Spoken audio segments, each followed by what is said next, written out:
I said it earlier, one ban from the Olympus Bolts kind of shut down the entirety of the Scarabs draft, and it's Screams Kali. If I see that ban from the Titans, I'm very happy to see them just go ahead and run their Morrigan Cthulhu or Aphrodite Cthulhu or whatever strange, outlandish draft they choose to run today. And there it is immediately, Kali banned out. Picks and bans for game number 1 is here, right in the studio. Best of 5 set, Tartarus Titans and Solar Scarabs. The first ban's off the table, Kali. Ooh, targets. And also a Sylvanas, a very important target ban as you highlight here with the, with the hell on the opposite side. Yes, that's a shot at Paul. But Sylvanas was one that Bobby, inbound, if you're unfamiliar being the name there, this is one that he was, I'm not going to say hard carrying, but this is definitely one that he himself was putting a lot of work in with this team. I think this is the exact same top 3 bans we saw in Game 4 from the Olympus Bolts up against the Solar Scarabs, Kali, Sylvanas, and Olorun. That's the draft that the Scarabs were trying to run non-stop. So now they've got to go a little deeper in the God Pool. But with both teams putting out so many targeted bans, this leaves a lot of value on the table. I'm sure Aggro would be screaming from the rooftops if you were here on the desk that Geb should get first pick, but you've also got Yamoja still available at this point. Terra's out there. Plenty of mid-lane selections that could throw a wrench in the works. I'm excited to see how this one pans out. It's not often you see this many targeted bans in a game 1 at a best of 5. It's usually, game 3, game 4, and even into game 5 you see the hard target bans like the Scarabs are doing here against Paul. 3 of Paul's signature picks taken off the table instantly by the Solar Scarabs. Hell, the Morrigan, and Aphrodite. One of those picks that we talked a little bit about with him in the interview. On the opposite side here, that Olorun that we were discussing, the Kali, that Scream was looking so strong on in this Sylvanas. So Titans have the pick of the litter here for first pick, honestly. I mean, they've got all the top supports. They've got top solo laners, big mages that they can grab, some of the hunters too. I mean, we saw Charybdis be prioritized between both of these teams, really. I mean, Cyclone Spin has enjoyed playing it, and then on the opposite side of the pond here, Bronic has also loved it. Yeah, I think you may have hit the nail on the head. I was going to say Charybdis could be a good first pick selection for the Tartarus Titans just to limit what the Solar Scarabs are trying to accrue from themselves, but instead it's Camazotz locked in first, and you would be hard-pressed to find an argument to take Camazotz away from the Tartarus Titans, right? I mean, Layers has had a phenomenal performance on this pick in particular for years, back in the console days, on PC as well. In the last 6 games, I believe it's like 48 kills, 6 deaths for Layers, or some ridiculous slash line like that, and a couple of those games were on this pick. Exactly. Even yesterday, we saw 10-1 put up by the jungler of the Tartarus Titans. It's a very safe pick. There's not very many good counters pick selections. Terra, I would count amongst them, as Vampiric Bats does apply a dot, which means that Earthen Fury should get procced for the heal every single time if you're using it for that utility. And Terra is the selection for the Solar Scarabs. They've also got Charybdis, decent flex potential, could go mid, could go Hunter. And it's not just Layers is having, teams are having difficult killing, which is surprising that a jungler is living so often. Benji has also been going relatively undying in some of the games. In the last set, not the one that was played yesterday, but the previous one, he only died 1 time in like a 4-game set, and that's completely unheard of, just out of pocket out of there. But now jumping here with the Tartarus Titans, they got the Camazotz and Yamoja, Terra and Charybdis on the opposite side, so the Solar Scarabs are still going to go with some of their big picks in that Charybdis, and then the Nike as that third selection for the Titans. And the Solar Scarabs looking back at this Hades, and really they're one of the only teams that are kind of prioritizing this god. I mean, I think SOT might be one of the only players on the planet right now to bring out the full potential of this pick. I'll hop on a soapbox for a second. Go for it. I've been watching a lot of VODs recently because we're getting ready for Worlds. I want to make sure that I've got a firm grasp on what these teams are doing, how they're winning, and what they're really trying to play through, who they're facilitating. I wouldn't say that SOT is a focal point for the Solar Scarabs. They're not going out of their way, for the most part, to facilitate this guy, but they don't need to. For my money, Solo or Troll is the best mechanical player in the world, full stop, throughout all of time.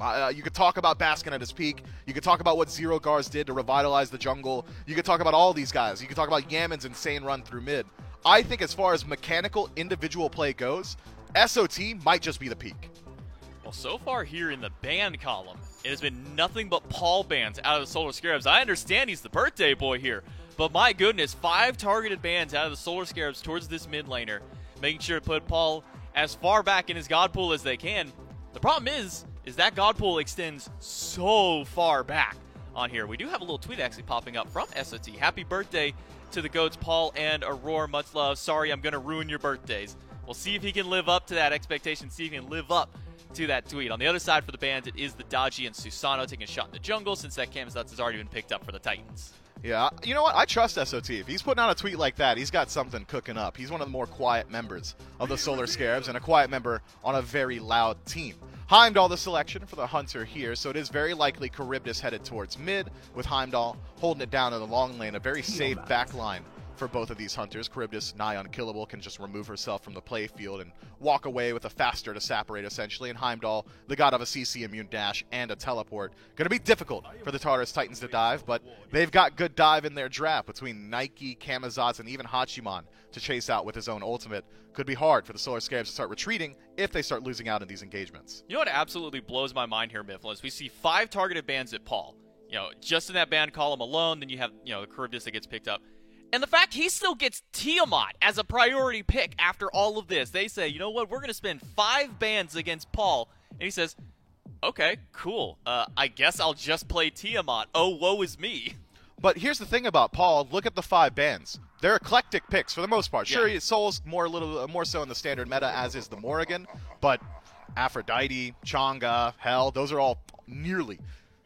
Oh, God. Those are all nearly Paul specials. Bakasura locked in for the Solar Scarabs. Scarabs and how they want to play, because the Scarabs team, I mean, they've looked really good with some more limited compositions, but I think they got a lot of what they wanted. I'm a little surprised that the Titans give them things like the Hades solo that teams It's literally have kind what of, they want, right? Yeah, exactly. That teams have kind of conceded is a little bit too strong for them to deal with. They give them Charybdis mid for Baronic and Heimdall for Stewart. I mean, those are some of their best gods. Inbound gets Terra. A lot of good stuff coming on the side of the Solar Scarabs, and this is a composition that we have seen work for them pretty consistently. And you talk about 2 teams that have sort of unique, identified play styles. The Tartarus Titans not immune from that conversation either. The Morgan plus Cthulhu composition is something that the Tartarus Titans have liked to play.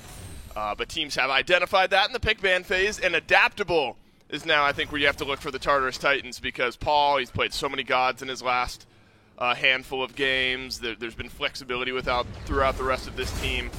And I think Layers as well has really started to step up for this Titans squad. And you look at Scream on something like the Bakasura, I think would have liked it to be Kali from what we've seen the Scarabs play recently.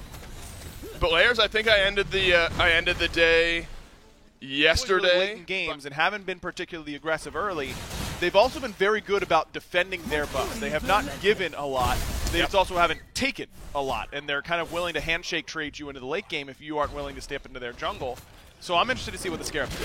Oh, fighting already 6 minutes in, and Scream will find his way forward. That's Blink and Ult used by the Scarabs jungler, and an immediate disengage from Aurora and Cyclone Spin. So empty-handed in the kills department are the Solar Scarabs after some left side fighting.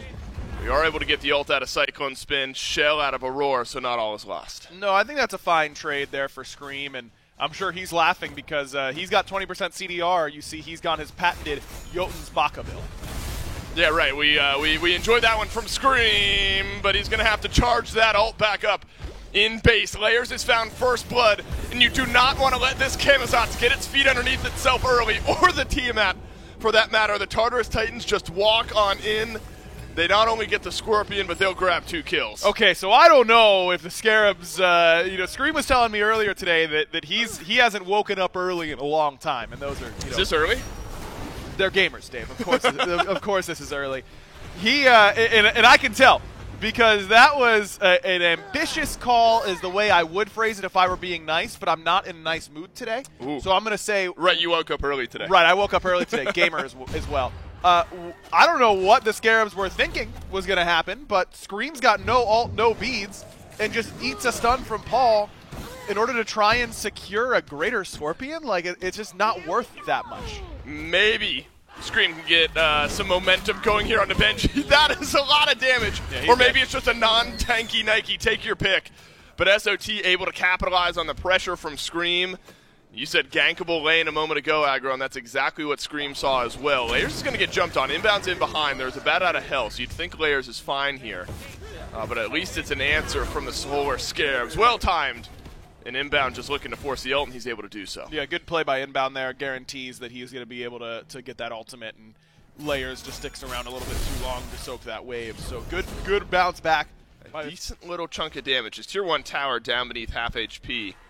the lowest tower in the game at the moment. But SOT also doesn't have beads. Does have the disengage, and so it looks like the Hades will be fine here.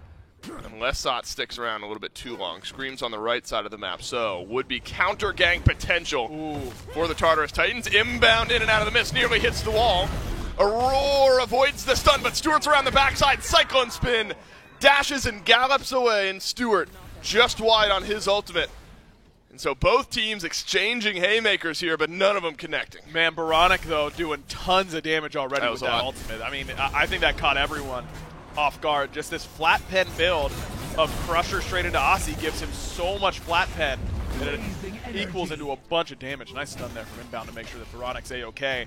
But I think that teams are really still not ready for how much damage that Charybdis ult does, even early. A few times, and it was our first look at a more aggressive Charybdis outside of the Zapman defensive style that I think is now by the wayside a little bit. This is a pick that has now been able to find more pressure in these games. In the same way the Scarabs are around, this Gold Fury should be easy here. Nobody from the Titans around. Cyclone was the only one really on that side of the map, and that's a free Gold Fury over to the Solar Scarabs. Is the answer, though, for the Titans, the Pyromancer? They seem to think so. The 3-man, 4-man grouping around it now. Inbound, half HP, SOT close by as well. Benji and Aurora will be playing Separator. Benji finally has some extra health online. Bulwark of Hope will help out the Nike in this fight. Does he even need it, though? Turns around the damage onto Inbound. That's a clean pick to the Titans and should be a Pyro. Yeah, it should be for free. I mean, look, the Titans, they keep just daring teams to pick gods like Terra, like Geb, just these gods that don't get out of Yemoja walls. And then they go, great, I'll take Yemoja, please. And that just seems to be their strategy, is waiting to see. I mean, they could have taken Terra first pick. They could have taken Yemoja first pick, but they're just letting the Scarabs seal their own fate with these support picks, then really punishing them for it. Ooh, that is a defensive look for Baronic, but Cyclone Spin not satisfied. Baronic into the ultimate. And so that's that rotation of a lengthy duration of CC immunity for this Charybdis where you can get out and stay alive. Baronic still takes a hefty amount of damage. Aussie is going to heal him right back up to above half HP. But I admire the aggression from the Titans. Look, you find an opening, you're able to maybe find a pick there. If nothing else, you'll get Baronic's ult down, which is important considering how important that's been to the Solar Scarabs and they're fighting around the mid lane. Definitely like the aggression from Cyclone Spin. I mean, using that rotation pretty cleanly. But, I mean, this pace, I think the Scarabs are perfectly fine with. Sure. Because they have these double hunters. They have the capability in the late game. Jumping on the purple buff is Lair Scream. Where did all of this damage come from? He's probably wondering the same thing. Walks back into the purple buff pit. Lair's no good on the fadeaway. Paul's going to rotate in from the mid lane. Watch out for this Tiamat. The Tiamat jumping in, going big around the purple. But somehow the Solar Scarabs limping away from the fight. Scream is still alive. Baronic turns around to kill, in fact. Layers doesn't end up getting it. It requires a rotation all the way out of solo lane from Benji to even up the kills. How do the Scarabs end up making that a one-for-one trade? I mean, Scream got nearly one-tapped by the damage from the Titans, and then he goes up back towards their base. I thought he might be able to just get his back off, but it seemed like Aurora finally turned around to do it. But by Aurora turning around to end up trying to kill him, then it was an easy turnaround on the Layers. Big damage from Inbound onto both Cyclone Spin and Aurora. Stewart does not have his ultimate. Cyclone Spin with fully stacked Devos plus Wind Demon will sustain up plenty. And so, maybe feels like a bit of a dropped ball from the Tartarus Titans because look at the gold lead now. Started to build up for the Scarab. Cyclone Spin goes back in. You got 2 low health targets. Why not? You get 1 crit. But you don't hit the last couple autos. They're able to steal away the purple buff and just make life difficult for Stewart and Inbound, who have to head on back at red HP. The Pyro. But that's a good pull from the Scarabs because look, there's no viable answer for the Titans around this Primal Fury. Sometimes you see those traded out. That's not going to be this time. And so the Solar Scarabs aggro have built up a 2.2k gold lead despite being 2 kills down in this game. And this is the pace with this style of composition that the Solar Scarabs have set consistently. And Baronic is getting that power spike point. Scream has got himself a nice item spike here. Stewart's in a good spot. And so the Solar Scarabs playing the game the way that they want to. The Titans can limit some of that gold lead by securing a Primal Fury here. Cyclone's been doing some decent damage numbers to it, but it's a soft reset before the fight. And this is an important fight because no Spectral Armor quite yet for the Titans. Benji's working towards it, and that is going to be huge because you've got 2 Wind Demon Hunters on the other side. they're going to do significant damage still with those crits. Good Rivers Rebuke. That keeps SOT right where he is. Pillars of Agony pulls in 3. Aurora and Benji locked where they stand, but Benji will kill SOT where he stands. Inbound dashes through, dashes out. A rare defensive mounted archery from Cyclone Spin gets him out of the back of the fight, but Scream has turned around the damage. Benji's been left alone here as well. A bit of a split fight, but he has done so much. Half HP on 3 members of the Scarabs as Paul re-engages. Cyclone Spin finishes 2 of them. Scream will turn it around for a double of his own in the Tartarus Titans balancing on a knife edge. Cyclone going to be able to take down Scream here. No, it's Paul that's going to claim it, and it's a 3 for 4 in favor of the Titans. And the big play that happens right there is actually a missed ability. It was that ultimate from Stewart going wide on Benji, because instead of just outright killing Benji with that ultimate, Benji's beads were down. Instead, Benji gets to throw up that barrier formation, and everyone from the Scarabs is like, guys, all our damage is auto attacks, and we can't do that. So what do we do? Much easier initiation. They've got Blink Nike, and that's just much easier to get in there and buy time. We already saw it once, and you got to be able to use it. Uh-oh, Benji jumped on here. That's a good Sentinel of Zeus. Apply some slows across Scream and Stewart. Scream used his ult, but remember we've had this conversation. He's going to get it back up here shortly. And so Benji, maybe the higher committal ultimate used in that exchange on the right side. So a nice trade out there from the Solar Scarabs. Aurora steals away the Pyromancer. It's a small moment, but that doesn't feel great for the Solar Scarabs. Cyclone Spin sends some autos SOT's way, and those crits, they hit, and they hit hard. Benji back in. You wish you had a Sentinel of Zeus here. Unfortunately, you don't have one. It's a full disengage from the Scarabs with the Titans hunting for blood. Benji doesn't need the Sentinel of Zeus because he's just got that space created, man. Too much tankiness on this Nike, and Aurora doing great damage on the way out. Inbound continuing to get poked. This is going to be a pull from the Titans. That's right. Look, inbound's way too low. Baronic has lost a little bit of HP as well. SOT is the one who's got to make something happen. Blinks into the Rivers Rebuke. Dashes back into the FG pit. Layers finding the damage. The Pillars of Agony come out. That'll delay this fight out a little bit further, but SOT has not done enough. Cyclone Spin has done more than enough. The Titans get the FG for themselves. Cyclone Spin gets a double for himself, and he is 4-0-3. Paul finds one on the left. Layers gets another on the right, and the Solar Scarabs are routed. The Tartarus Titans just get to go wherever they please, whenever they please. And this Hades build has been so effective for Solar Troll, but I really feel like the Titans took a look at it and said, I know how we can beat it. We just go Deathbringer Hunter because he can't build Spectral in time. And that's all that happened. Cyclone just got to slam him. All the prots in the world don't matter if you aren't reducing those crit damage numbers. In one fell swoop, this game is over. Scream will have one more death added to the column. A forgettable game 1 for the jungler of the Solar Scarabs and what has otherwise been a great run for the Solar Scarabs team. Now, this versatility is not rearing its head yet again. The Solar Scarabs start off this best of 5 by throwing out 5 targeted bans, and still the Tartarus Titans were able to succeed. But that doesn't mean that the Solar Scarabs weren't trying to execute on a plan. You could see it in just about every single engagement. When the Solar Scarabs were starting a fight on their own footing, they had a clear target. It was always Layers. Layers is getting chased out around Blue Bus or around Purples every single time. If Bat Out of Hell was down, 4 members of the Solar Scarabs were trying their best to chase out this jungler, and it just doesn't work. Maybe because Benji's got one of the best space denial tools in the game, maybe because Yamoja's healing is incredibly high, maybe because Yamoja also has walls. But after that, after the Solar Scarabs were either successful in killing Layers, and a couple of times they probably lose the engagement because they drag themselves so far out of position trying to chase Bat Out of Hell, or they lose out on the initial because Bat Out of Hell is just that good of an escape tool. And then even after they get past the front line of the Tartarus Titans, the Solar Scarabs then have to deal with the carries right at the back end there. Paul and Cyclone go undying this game, 3-0-9 for the mid laner, 4-0-5 for the Hunter here in game number 1. 21,000 damage put up by Cyclone. Those crits starting to come in big here. And that's kind of been a problem for a lot of teams going up against the Titans is, sure, you finally broke through the front line, but these backliners, man, it feels like they have so much space created towards them that when you finally do manage to claw your way back, what adjustments you want to see how the Scarabs here in picks and bans?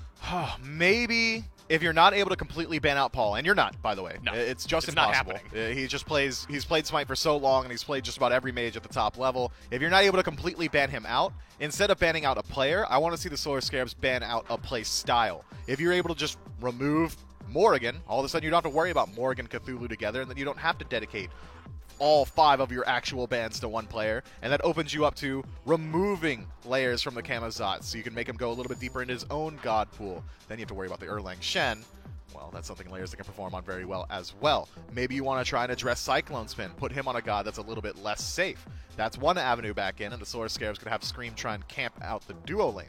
But seems like that's not going to be the case here today. Second verse, same as the first. It's going to be Kali, Sylvanas, Oleron, and on the opposite side, the exact same 3 we saw last game in the Hell, Morrigan, and Aphrodite.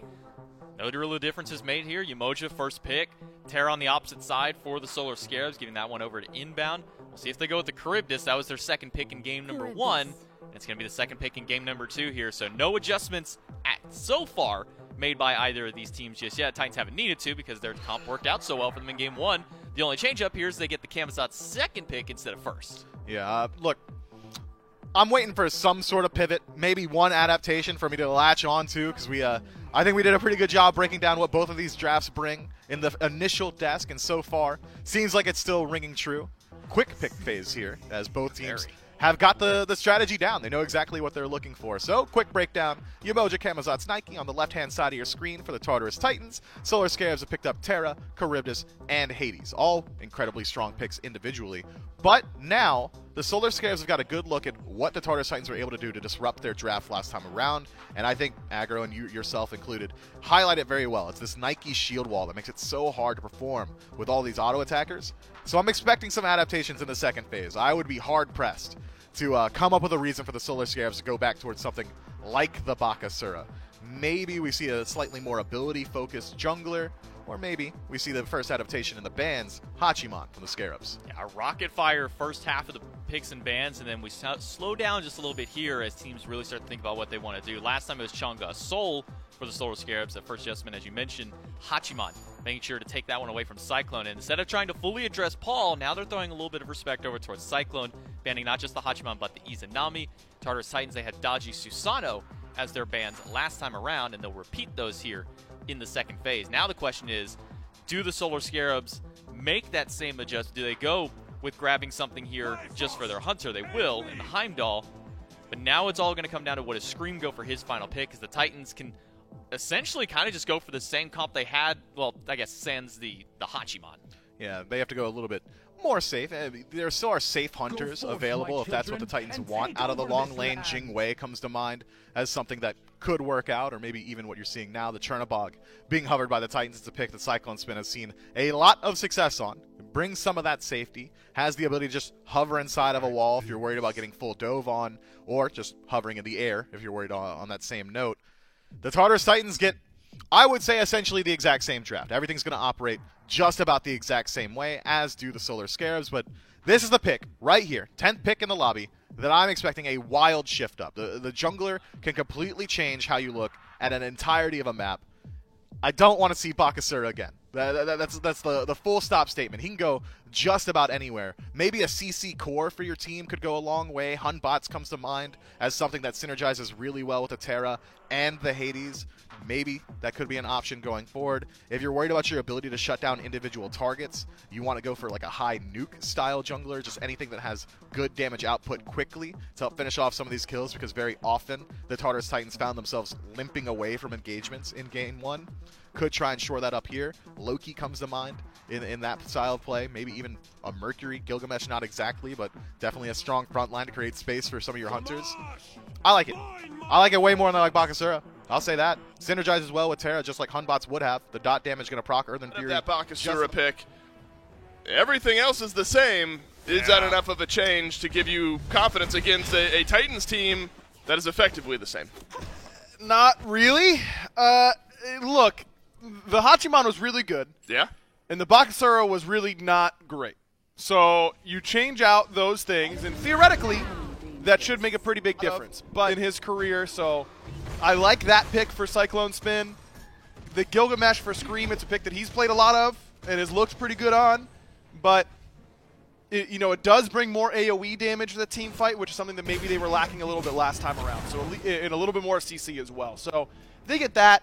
I just think Baka's like not that good Right. of a smite god. Like I look at what Baka can do in comparison to most other characters, Gilgamesh included, and I'm not really getting super stoked about the fact that my ultimate just makes me throw up my pretty little lunch. Like that's all I'm really doing most of the time. That's not enough for me. Yeah, unlucky for you and Bakasura for what happens there in game number 1. Tartarus Titans might feel like they're on easy street here, moving into game 2. I see. I guess, Solar Troll changed his skin. That was the problem. and that is important. That is an important factor. I agree. Scream an important factor to this Scarabs team. Starting to put some pressure on left, just forcing Cyclone Spin and Aurora back. Good chip damage from Stewart. But Cyclone Spin able to walk forward. Actually returns a decent bit of damage onto Scream. Layers is making his way left as well. Paul on his red buff. Cyclone Spin survives the initial dash in. Is there going to be enough time bought for Layers to get over here? The Scarabs have to realize this has been going on for a minute. Yeah. And Layers is going to be over here at some point. And Layers is in. It's Shell, Hughes, Stewart into the Bifrost, and down he goes. First blood to the Tartarus Titans inbound now with a 3 versus 1. Nice 3-man route, and the double dash should be enough. But not enough to keep Stewart alive. First blood to the Titans. But you lose both relics over here in the dual lane, and you're right. I mean, that alarm bell has to be going off in your head if you're the Scarabs. That, hey, we've been on tower line for a long time now, and whether Scream didn't communicate that he was backing or they didn't listen, but something went wrong there. I think it was right for Scream to back. I think they were a little bit too weak to be invading purple even with him there, so I liked their decision to back it up. Is Benji going to make something happen here on right? Solo or Troll? Not yet. Level 5, Benji is. Sentinel of Zeus might be used immediately upon leveling up. Instead, it's a repelled attempt by SOT. Benji does take some damage, but that's about it over here on the right. Benji goes for a bit of a different start here, Aggro. Remember, it was Brawler's Beat Stick immediately completed for Benji. Safer. I think the defense first is the right option. Cyclone Spin not able to go back to base just yet. You imagine he is going to get a decent little item spike here. For the moment, Stewart has priority in this lane just because of Cyclone Spin's health bar and lack of the tier 2 item in the Devourer's tree. So if you're able to slow down Cyclone Spin's back, you're maybe able to get some pressure here in this lane. Layers lurking on left yet again, though. He has Bat Out of Hell this time. Can you make life difficult for Inbound and Stewart? Are you going to make life difficult for yourself? In Layers walks, inbound low, jump in. Got to be enough damage with Bat Out of Hell here. 1 swoop, 2 swoop, 3 is good. Stewart, now he's low beneath his tower. You thought you had the presence in lane, anything but. The Tartarus Titans swoop on in and grab 2 more. And look at this left side of the map, Dave. Do you see a red ward? Because I don't. I sure don't. There's not a single one on that left-hand side. And they weren't pushed up that time. The Scarabs weren't disrespecting the rotation necessarily, but just taking too much poke damage in the lane. And then it's just easy pickings for Layers when you don't have any wards on that side of the map whatsoever. Just not going to work out for you in that regard. And this is horrific, not to be hyperbolic, but when Layers gets off to starts like this, it is very rare that he slows down throughout the rest of the game. Pillars of Agony by SOT, that'll slow down Benji. Drop kick, no good. Yeah, slow down. Never heard of that. Layers over here on the right side. SOT is going to have to dash away. If there's Bat Out of Hell, you better believe Layers is going in for it. Oh, yeah. 3/4 of the way to back. Paul, probably 3/4 of the way of completing his back. Ulted by Inbound here in the mid lane. Couple tower shots there. But that's enough for Inbound to get a return kill. Finally, some breathing room from the Scarabs. Aurora has the opportunity to flip it right on around if Layers was here. Yet again, I think maybe with the Tartarus Titans. Layers specifically, 201. Pace in the XP department has not been an issue. But you can tell the mindset of Scream just by the damage charts. He's 900, bottom in the game at the time. For the time being, Layers 2200, a little bit further up. So the Camazotz has gotten more involved. Scream here on right, get those damage numbers up and building. SOT, Pillars of Agony, delays out this fight. Bat Out of Hell, they're just trying to burst damage down as much as they can, and the Tartarus Titans able to do so. That's a clean solo kill over here on the right side of the map onto SOT. I really like the Relic Shield pickup here from Benji as well, because that ends up, or Runic Shield rather, but because that ends up being really impactful, that power debuff ending up taking away 40 power from Solar Retrol. That's a decent amount of power. That's a decent amount of power. Of course, it also gives you the protections, but Layers was starting to get a little nervous with how that engagement was going. Imagine if he would have had 40 more power for that fight. Yeah. Paul, you can tell that this lane has been annoying for Paul, right? Baronic walks forward, throws out the wave, gets some auto attacks in there. But I think it's credit to Paul that he's been able to stay alive outside of this, and it's Inbound making his way into the mid lane. Ult in from Cyclone Spin. Has Inbound overextended? Have your eyes gotten too big for Paul in the mid lane? Paul says yes on the fadeaway shot, and the Tartarus Titans grab their 5th. Inbound dies for the 2nd time. This left side of the map for the Scarabs has just been feasted on this game. 0-2 for Stewart, 1-2 for Inbound, 4 out of the 5 kills from Inbound. Been capitalized in on here just yet. That said, the timer's still going here for the Solar Scarabs. You're still double Hunter. You got a Shoguns for Scream early in his build here. Unable to get the ultimate on a Cyclone Spin. He'll dash away. Winds of Shamash down. Beads used to avoid the slow. Stun out on the other end. Scream taking up the tower. Cyclone Spin. You madman. Turns around the 2v1. And now Aurora is here closing the gap onto Stewart as well. And Stewart just going to take some damage from the tower. Bifrost out. This one's going to hurt a little bit. Oh, there you go. Little poke on the back end. He's fine. Totally fine. That never was going to do enough damage, but... Yes, Mike. That's what I'm talking about. Get in there, baby. Yeah! That's what the people came to see. Immediately back into the game. That was good timing. That was perfect timing. Appreciate you guys sticking around with us. Game 2. Look, it's not looked pretty for the Scarabs either. This has been happening a whole lot. Inbound jumped on once more. Cyclone Spin with his 2nd kill of the game was 0-0-4 a minute ago. In the last minute or two, Cyclone has started to add a couple of kills to the back pocket of this Chernobog. And the ball has just been rolling for the Tartarus Titans. You're about 3K ahead, a little under it. For the Titans, will be 3K plus ahead once this Gold Fury gets locked in. And I would argue, it's a similar looking composition for the Scarabs that's looking a little bit worse at this point in the game. Unable to steal it away. And the Gold Fury goes to the Titans. Yeah, when you're playing against a group of veterans, showing them the same comp twice. We were winning in every facet. Sure. This doesn't go our way and we lose. But even in those scenarios, right, the team that was getting beat in the early game, can't they go, oh, well, this is why we were getting beat by this comp in the early game. Let's adjust to that. Right. Right, and usually there's more of an adjustment, I guess. Right. I would argue that the more impactful of the two swaps has been Cyclone Spin on this Chernobog. In and out of the wall he goes. Layers jumped on, but he'll immediately flip it around. 3 swoops used. This would have been a 3 versus 2, but Aurora is going to even things up here. 3v3. Scream takes a whole lot of damage. Drop kick onto Layers, who is sustaining up just fine. Stewart dodges the stun on the back end from Aurora, who's rotated in late in this engagement. The body box delay Inbound's escape a little bit, and it looks like we'll secure his life, but Aurora tanking up the tower, and he is plenty of Cyclone! Chernobog into the back line. He goes. Cyclone onto a killing spree. Double kill for the Chernobog. SOT joins the fight. But it looks like he's just another kill by Baranek over from the mid lane, uses the ult, and that gets back 1. So Baranek's got to go big here, going up against Cyclone Spin. The CC is solid, and Cyclone will fall. Baranek able to hit him down with the splinter shot. And finally, something pays off here for the Solar Scarabs. A double kill for Baranek out of mid, and that's got to be a weight off Baranek's shoulders. He has been doing a lot of damage all game long, and finally able to find some value here. And he will take a momentary break along with the rest of the game once more here in Game 2. But finally, Aggro, we start to see some of the power of this Charybdis on the rotation through those Emoji Walls as auto-attack characters. We still can't. That's still not an option for us. So, I don't know. In last game, they were theoretically more set up to deal with the Nike because they had the summons. Right. I mean, Game 1 ended on one big team fight. This game has been a little bit more drawn out. Still could end on one big team fight. That is a dive and a well-executed one by the Titans onto Baranek. And the Charybdis as safe as you like. Both actives used. No chance, but now it's Benji around the back. Scream has to drop the ultimate. Benji CC in him, pushing him back. Layers didn't hit the Vampire Bats, but he doesn't need them. No, he doesn't. He'll get the kill nonetheless. Benji in with the Sentinel of Zeus. 3 members of the Scarabs backpedaling. That's a great Rivers rebuke. Gonna force Stewart into the Bifrost, but Inbound stunned up once more. Aurora is just not missing right now. Paul, the Kona damage, puts Inbound in the dirt. SOT. The Pillars of Agony will delay things out once more, but the Titans find a 3 for none and 2 towers in mid. Look, Charybdis has an obscene amount of safety in her kit. The Whirlpool form, some of the best safety in the game, bar none. And even that won't save the positioning there for Baranek, who just cannot be there. No idea why he walks into mid without a tier 1 tower there. And on to Stewart.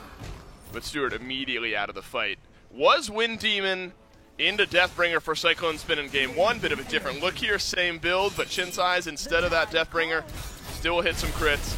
but this time the health shred is going to be impactful. Paul, well-timed beats on the drop kick from Scream, but he jumps out. Somehow this Tiamat has stayed alive, and it's turned the tables. Immediately out are the Solar Scarabs. Double stun from Baronic on that ultimate, but into the Whirlpool he goes. Inbound is going to be left on once again, and the sacrificial lamb is sacrificed once more. Benji in the front line, not concerned. Has beads, has ultimate, has barrier formation, has Hide of the Nemean Lion, just making sure that these auto attacks don't end up actually doing anything to him, and they shouldn't. Even though I don't really love Nemean up against Charybdis because it goes based on your auto, you just get block stacks on autos, and the little machine gun shot from Charybdis is going to strip all those away instantly, but I'm going to be honest, Dave, I don't think it matters much. Benji is not pressed right now. Yeah, Benji is not super concerned about much of anything. A steal would get you back in the game. If you're the Solar Scarab, Scream does not have Winds of Shamash. You're going to have to get in there and get the hands dirty to steal this one away, and no, we're not going to try that. Scream heads on out. Blue buff is what he's got eyes for, but should he be even had eyes for that? Benji says no. He's going to find the Rend on the backside. Scream jumps on out. Benji jumps on in. Swoop through from layers. SOT dashes out of the River's Rebuke, but all the damage has connected onto SOT, onto Scream. One last fight's all the Titans need, and they've at least found a kill onto Sot. Sot nearly was able to make it work. If he would have been able to devour souls there, it would have done a lot of damage using that passive and exploding everyone right there, but ends up dying anyways, and it just keeps getting worse for the Scarab. It's just one by one. It's a conveyor belt of carnage for the Tartarus Titans. Layers is on a rampage. Suddenly the Camazotz has come alive at the back end of this game, and a lot of kills for Cyclone Spin. But Layers wants in on the action as well. Scream is just going to get run down by 2. Paul on a killing spree onto Baronic. Seems like we're sunsetting here in game number 2. The Tartarus Titans come in with a very similar game plan with a unique twist with the Chernobog instead of the Hachiman. And it pays off just the same. Stewart's going to head on back to Fountain. He'll head on into the grave, and the Tartarus Titans send us to game 3. Extremely Mifflin voice. Sunsetting? What is that? No one's ever heard of that. I'm just kidding. Everyone's obviously heard of that. Yeah, I'm not going to explain it. The Titans, they're just doing whatever they please right now on the map. And I think these picks and bans, the Scarabs cannot defend. Breastplate of Valor. Oh, he had a Mantle of Discord. I mean, he has to, with the amount of attention that's come his way, and with that space created, with all the Scarabs diverting their attention to deal with this mid laner, well, that creates space for things like this. Layers allowed to ultimate aggressively more often than not, allowed to do just about no wrong. Cyclone Spin, given infinite space as well. The Solar Scarabs, I think, go back to the essentially the same draft in Game 2, because Game 1, you could almost say, all right, a couple of bad starts, a couple of bad engagements in the early game kind of cost you the mid game, which then in turn cost you the late game. In Game 2, they run it back, and it looks the exact same. They take a couple of decent fights in the early, but it slowly starts to fall apart. Now in Game 3, with your backs against the wall and the Tartarus Titans at set point, it's time to see some bigger adaptations. And that kind of then begs one of the big questions. We're getting ready to go into playoffs. The teams don't want to reveal their hand too much. But the Solar Scarabs don't seem to have revealed very much at all. They've shown their one big draft that's worked out for them so well. In the first couple of sets they played, teams have adapted to it. The question now is, what do the Scarabs have to answer against the Titans, who really don't seem to have shown much, if any, of their hands? I mean, they've shown two distinct draft styles. There's the Morgan Cthulhu, and there's the, oh, you penta-banned Paul, so we got to do something else, and somehow Tiamat's what works through there for him. The Tartarus Titans are not in a position where they need to concern themselves with hiding strats, because nobody's forcing them to step away with what they're comfortable from. Step away from what they're comfortable with. There it is. That's the word you're looking for. Tartarus Titans here up 2-0. Had the performance that they had, Mifflin, it could be a pretty nice 3-0 for them today. It could be. The Solar Scarabs have got 2 games worth of data now on exactly what the Tartarus Titans are capable of doing, despite having 4, 5, 6 bans tossed Paul's way. So maybe we see some adaptations here in Game 3. Solar Scarabs back against the wall. If they lose here, they're done in the set. I'm expecting some differences. I'm not expecting to see Camazotz again. And if I am expecting to see Camazotz, it's probably for the Solar Scarabs. I don't think the Titans are going to change their bans at all. But there could be some differences. If you're going to try and limit Paul, I don't think putting him on Tiamat is enough of a limitation.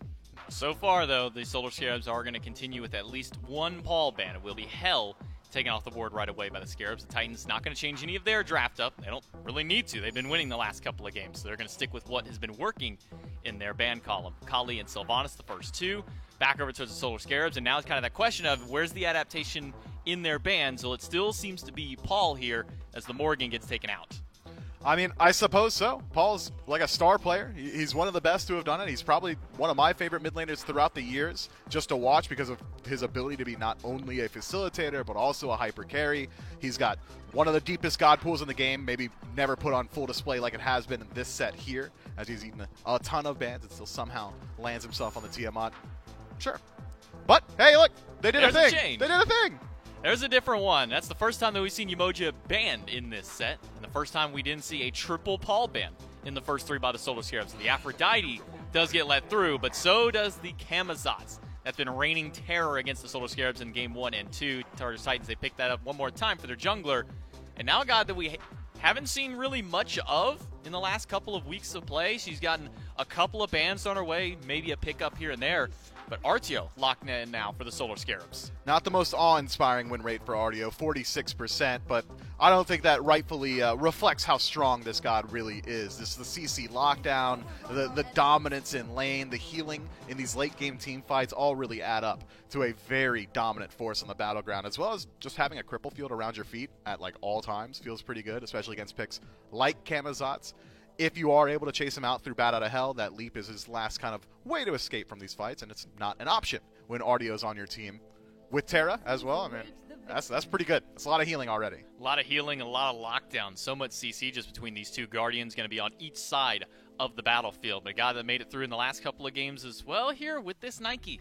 Now picked up for the 3rd in a row, and well, it was banned away from Paul the whole time. And even said in the pregame interview, it's not a god that he always likes to go back to, but if it's one that wins, they will. Tartarus Titans pick up Aphrodite as their 3rd selection here before we go into the next round of bans. I feel like the Tartarus Titans are so consistent and somehow finding a way to build the exact same drafts week in and week out that you could go ahead and play back just about any death segment we've had talking about these guys. But I'll do it again. You guys might know it by rote by this point. Aphrodite is going to facilitate the front line of the Tartarus Titans incredibly well. If the strategy is to have layers diving, all of a sudden he's going to have the additional burst damage of back off, another safety net through Undying Love, and the self-sustain from Vampiric Patzer is only going to be bolstered by the Lovebirds of Aphrodite. And it doesn't have to be layers. It could also be your soul laner because you've got Nike locked in, another god that has immense survivability. All 3 picks for the Tartarus Titans are incredibly safe at just about every portion of the game, or maybe once they take over to level 5 and get those ultimate available. Nike gets 2 HP bars, Camazotz removes himself from the playfield, and Aphrodite gets a Beads Aegis built into 1 ability. Well, Solar Scarabs, they're going to change up their 2nd round of bans. In game number 1, it was a pentuple Paul ban. I don't know what the full phrasing on 5. They expended 5 bans on Paul. Well, pentuple, like quadruple, triplet, I don't know. Anyways, they spent 5 bans on Paul in game 1. They spent 3 and then 2 on Cyclone in game 2. And here in game 3, they changed up yet again in the second half, taking some away from Aurora. So now we have a triple Aurora ban this time around with Yemoja, Geb, and Khepri taken away. Titans, they change up only one of theirs instead of the Daji ban. It's an Erlong Shen with the Susano. Yeah, I like this draft so far for the Tartarus Titans. It's a bit of a departure from what we've seen in the past. The Ganesh, something that I'm sure Aggro will have some strong thoughts about once we get into the game. But I think that got his blanket statement just good, especially against a composition that kind of just has to walk through his Dharmic Pillars if they want to continue an engagement. Their lengthy set hopes alive. They've gone 5 games in both of the group stage matches they've played so far, and they're going to need to win 3 straight to get there yet again. But Aggro, they have changed up their draft this time. Something different for Sot. Something different for Scream. Baronic on a traditional mage.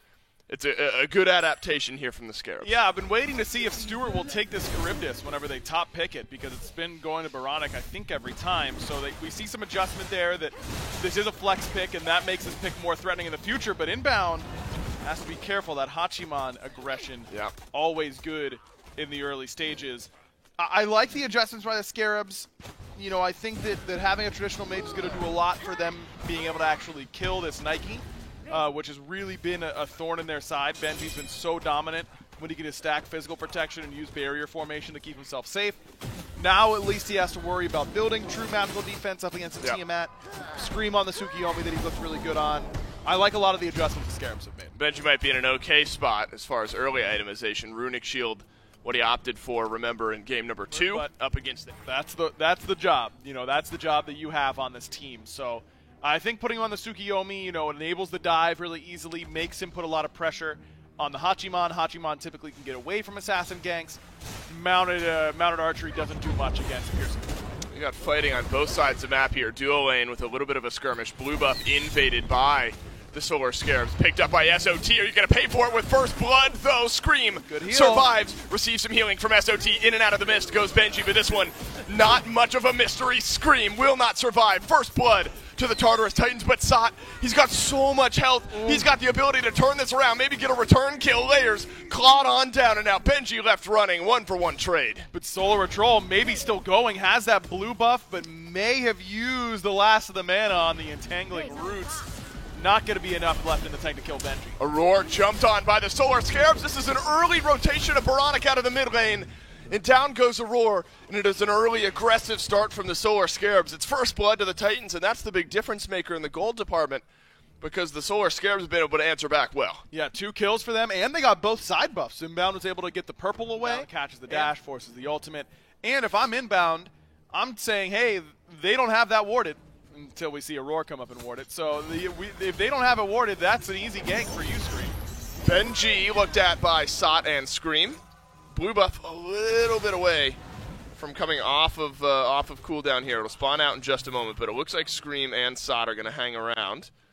But they might have to think twice about it. Paul and Layers, they're both here. It'll be a 3 versus 2, and that is a lot of early damage onto Layers. Sustain on the back end. Undying Love used by Paul. Bat out of hell swoops up from Layers in as well. Baronic over from the mid lane. That'll even the score here for the Solar Scarabs. Benji takes a lot of burst damage. He's back. He's beneath his tier 1 tower. Sentinel Zeus will extend his life just for a bit further, but that shield is going to time out shortly. Double stun from Sot on the other end of the engagement. No more Undying Love and no more chance for Layers to live. Scream low, and Aurora can't quite finish it with the Dharmic Pillars. Scream should be A-okay, and now it's Aurora caught in the bad spot. That's right, the Ganesh waddling away from the fight, and the last bit of damage is there, and it is S.O.T. who crosses the T, dots the eyes on the final kill there onto Aurora. And it looks like Benji will live, but that is a great rotation from the Solar Scarabs. Able to build up some pressure on the right of the map, build up about a 1.5k gold lead. Just love the more aggressive nature of the Scarabs. Stewart steps up, steals away purple. You know, these are not plays that we saw a lot of in the first 2 games. And the plus minus and everything that could come into effect if the Scarabs end up losing this one 3-0. It's a team that has an even plus minus. They've won and lost a 5-game set, so they're even. If they lose this one 3-0, suddenly they go to -3. The Bolts have suffered a tough loss to the Titans, but they've also beaten the Scarabs in 5, and so they're at what, -2 now, something like that.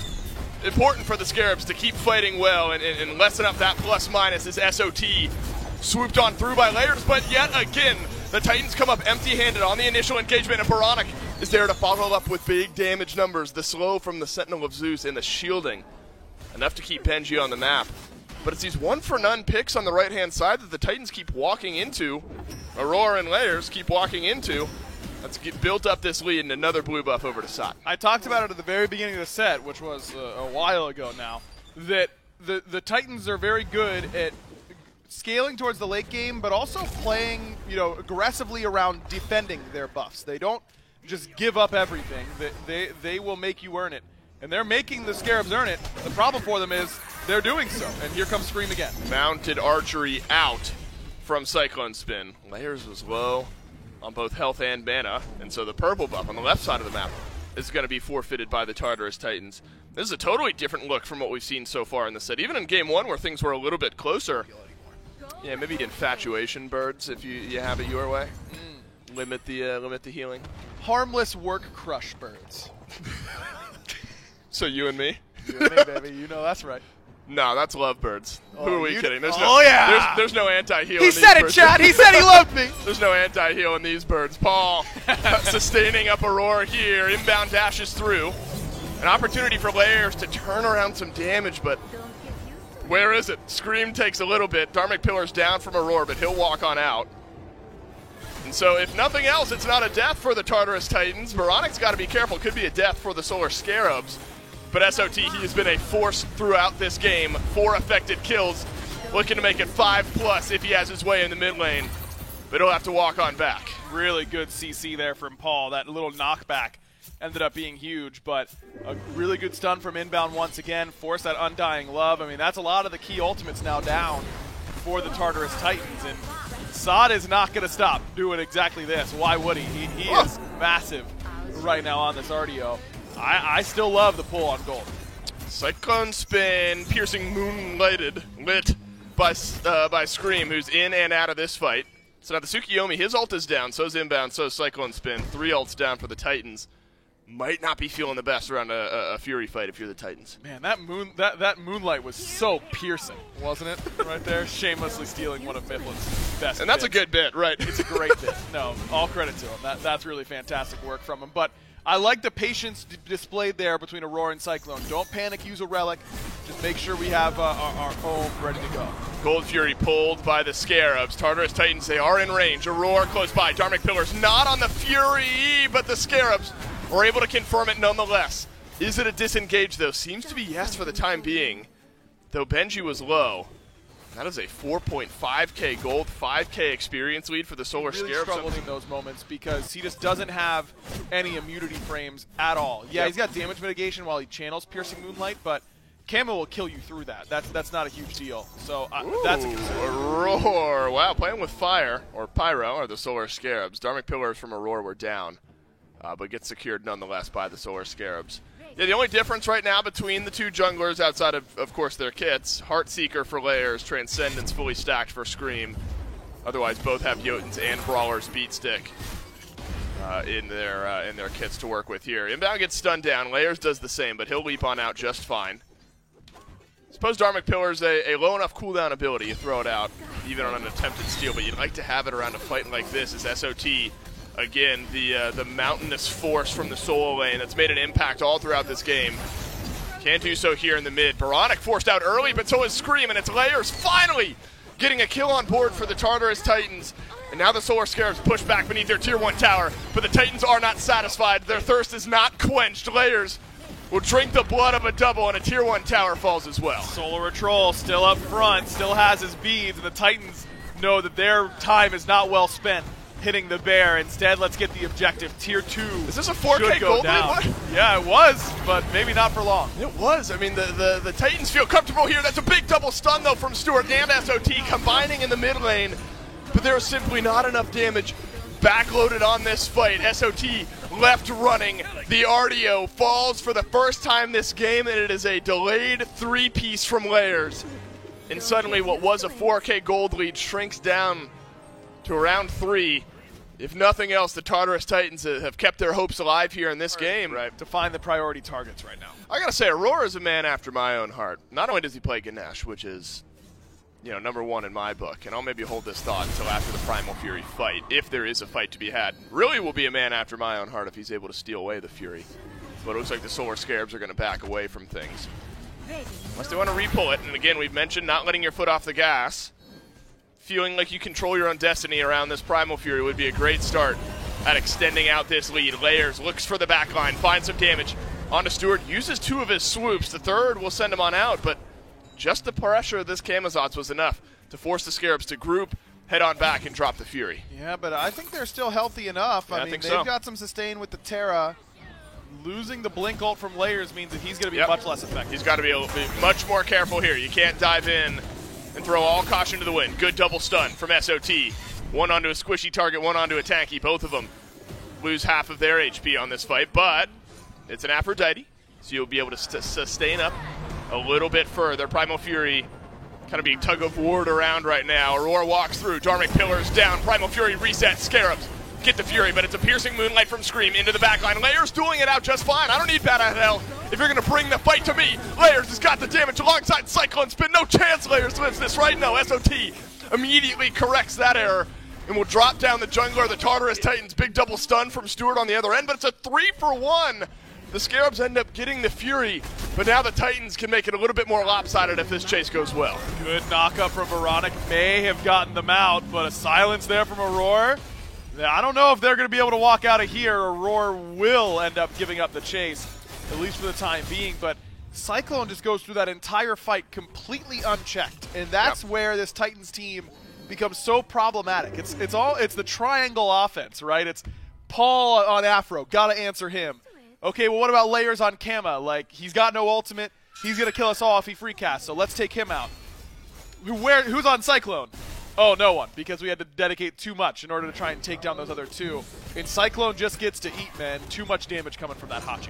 Paul has enough sustain to keep Cyclone and Benji on this Fire Giant, and this one should be easy for the Tartarus Titans. Aurora's going to be the one body blocking out the Solar Scarabs. Inbound, getting close to the objective here. Throws up the walls, and the walls will not come together to deal the last bit of damage. And the Tartarus Titans lock down the Fire Giant for themselves. A kill onto Inbound, and despite a continued gold deficit for the Tartarus Titans, you really have to feel like this team has regained control of this game. The Fire Giant should be the tilting point unless Aurora goes down here. Baronic jumps in, immediately silenced, immediately deleted by the Tartarus Titans. At least an answer back from Scream, but it costs him his life. It costs Cyclone Spin a double kill. A rampage for the Hunter of the Titans. Cyclone and the Scarabs feel like it's slipping away, just trying to start going for broke, hoping that maybe some Titans members had back, but they hadn't. They were still ready to scrap, and they were ready to take the fight.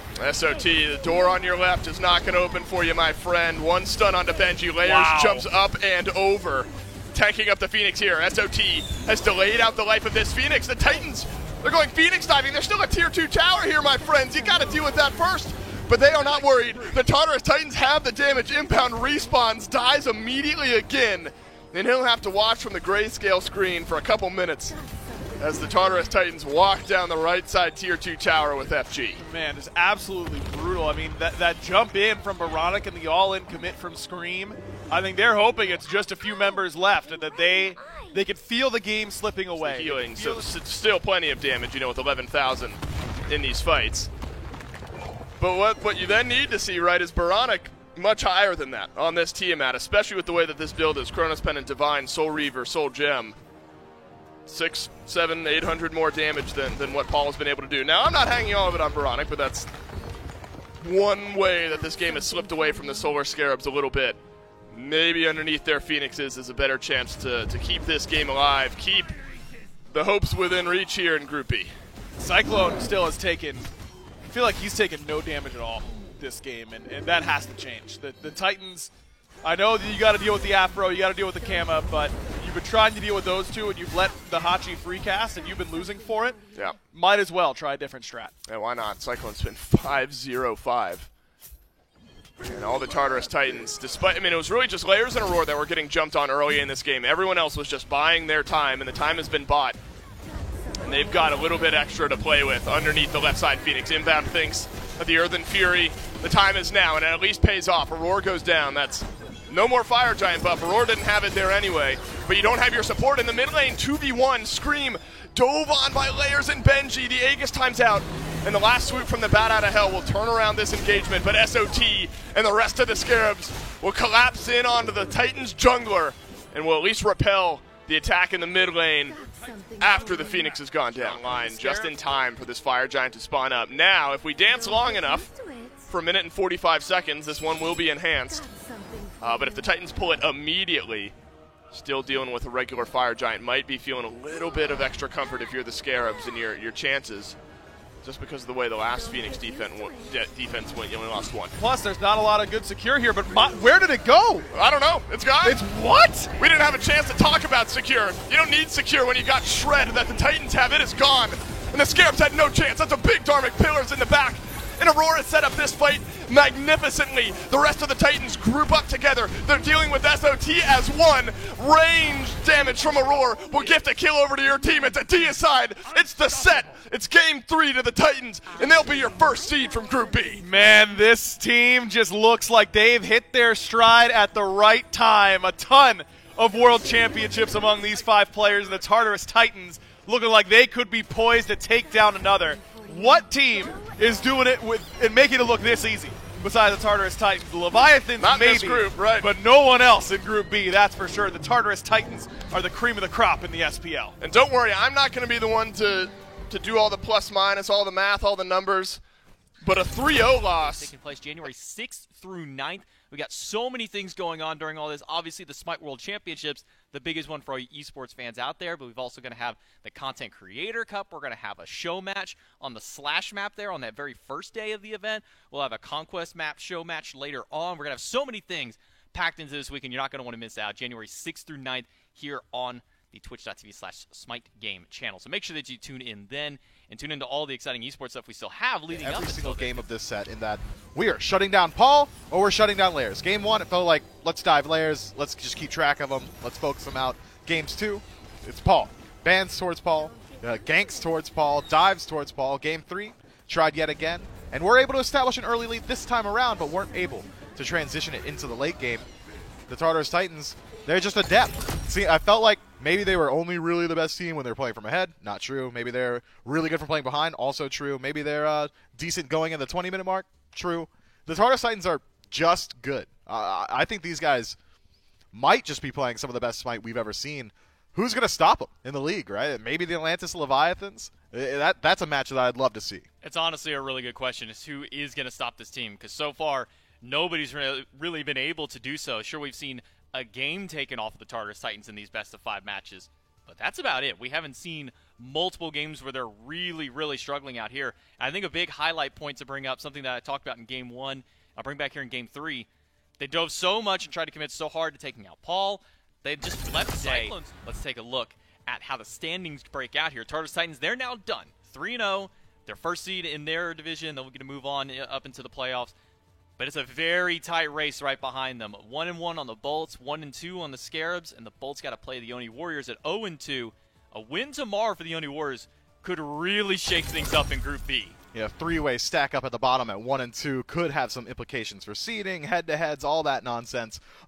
I'm not doing the math. I can't do it. I'm not smart enough. I am not going to try and sit here and pretend I know exactly what score one team needs to win to guarantee what seed, because I don't know. That's for the people way smarter than me who have way more experience in being able to do that kind of stuff. But looking at the schedule, we still have one more game today, Camelot Kings and the Dragons, and tomorrow we'll close out the group stages with the Atlantis Leviathans and the Valkyries, and then the Bolts and the Warriors.